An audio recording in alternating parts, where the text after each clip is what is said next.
Merci, M. Terry. Déjà, et au niveau la responsabilité au niveau des parents? Au niveau des parents, je crois que c'est quand même connu. Ils le savent. On leur dit toujours qu'ils ont démissionné. Parce qu'aujourd'hui, contrairement à hier, où des parents n'étaient pas donc scolarisés, mais aujourd'hui, on a quand même plus de la moitié des parents qui savent lire, écrire et faire les calculs élémentaires. Mais combien sont ces parents-là qui ont du temps à accorder à leurs enfants?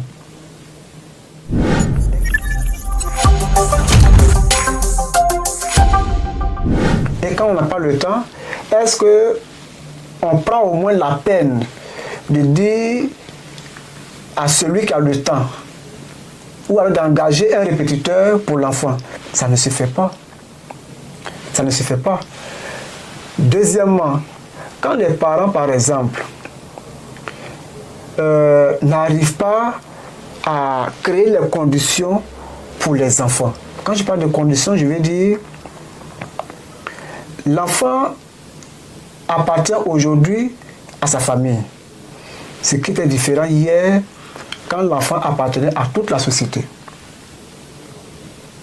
Parce que ce qui me gêne un peu dans le débat, c'est que on est beaucoup plus regardant sur l'éducation en milieu scolaire, au lieu de remettre en cause, ou alors au lieu de parler même de l'éducation dans son entièreté. Parce que moi, c'est aussi ça. L'individu qui va à l'école, après, il devient un élément de la société. Mais c'est aussi ça. Les parents qui ont démissionné à plusieurs niveaux. Il n'y a pas de suivi. L'enfant n'est pas forcément dans les conditions qu'il faut. On laisse donc l'éducation de l'enfant à la petite ménagère ou alors à la petite fille de ménage qu'on a embauchée, qu'on emploie pour accompagner certainement l'enfant à l'école. Il n'y a pas de suivi. Certains parents ne trouvent même pas le besoin forcément de scolariser tous les enfants. Ça encore, ça existe. Ça existe, je veux dire que l'enfant n'est pas allé à l'école, ce n'est pas son affaire. Bon, dans ces conditions-là, comment voulez-vous que cet enfant-là évolue aisément dans les études? C'est compliqué. Je sais qu'il y a encore d'autres facteurs que je pourrais certainement relever, mais qui ne me viennent pas encore à l'esprit. Mais la responsabilité des parents est vraiment très grande, parce qu'aujourd'hui, quand on aborde la question de l'éducation, vous voyez que tout de suite, même les enseignants même sont prompts à récuser ça. Ils disent qu'ils ne sont pas des éducateurs, ils sont des formateurs.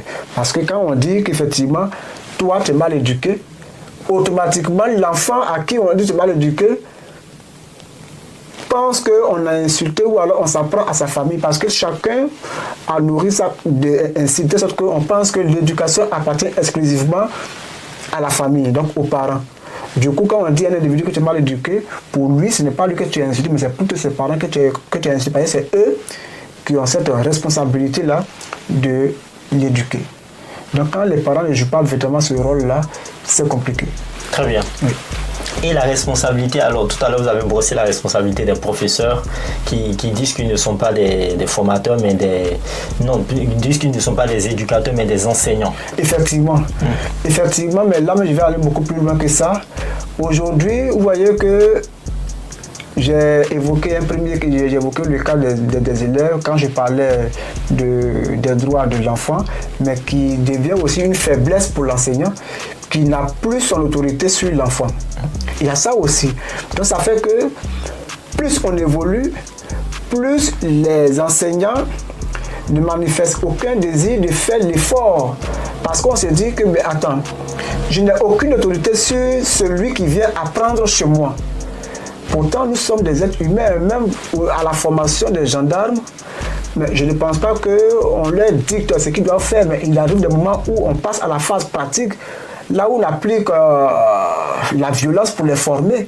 Il y a ça. Je ne dis pas forcément qu'il faut appliquer la violence dans toute sa forme pour former l'enfant, pour éduquer l'enfant, mais je dis qu'on doit quand même avoir un moyen de répression pour que l'enfant prenne conscience d'un certain nombre de choses. Donc, les enseignants, par exemple, mais malheureusement, il y a encore des enseignants qui sont dans cette logique-là de monnayer soit des notes. Ça existe. L'enfant ne mérite pas telle note, ou bien telle moyenne, mais au nom de son amitié de son affinité avec l'enseignant, tu vois qu'il y a encore ce laisser aller là, qui est aussi un élément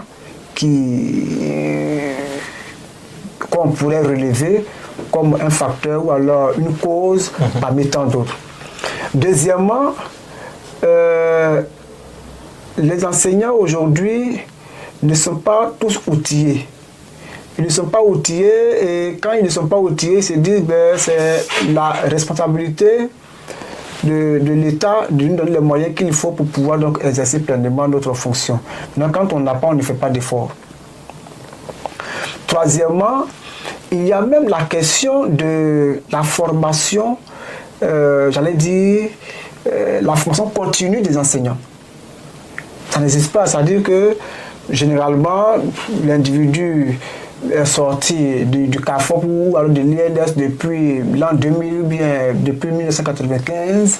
Voilà, il est scotché à sa formation qu'il a reçue depuis 1995 et du coup ça crée pratiquement un conflit entre eux et les nouveaux qui sortent, qui ont reçu une autre formation qui est beaucoup plus moins différente de ce que celui de 95 a reçu. Celui de 95 devrait donc en principe se mettre à jour pour qu'on soit toujours au même niveau d'information et qu'on réponde aux besoins de l'État du point de vue des objectifs que l'État s'est fixé pour son ministère ou alors pour les enfants. Donc il y a ce conflit-là qui fait que par moment aussi, les enseignants ne donnent pas forcément le même contenu, la même manière de dispenser le cours et ça a aussi une incidence sur les résultats des enfants. Je veux même évoquer également un autre facteur qui est celui des fournitures, donc du matériel. Mais il y a des moments où, dans les villages les plus reculés par exemple, des enseignants imposent aux élèves d'acheter les fournitures avec eux. Mais là encore, c'est bien si on n'est pas confronté à une question de choix.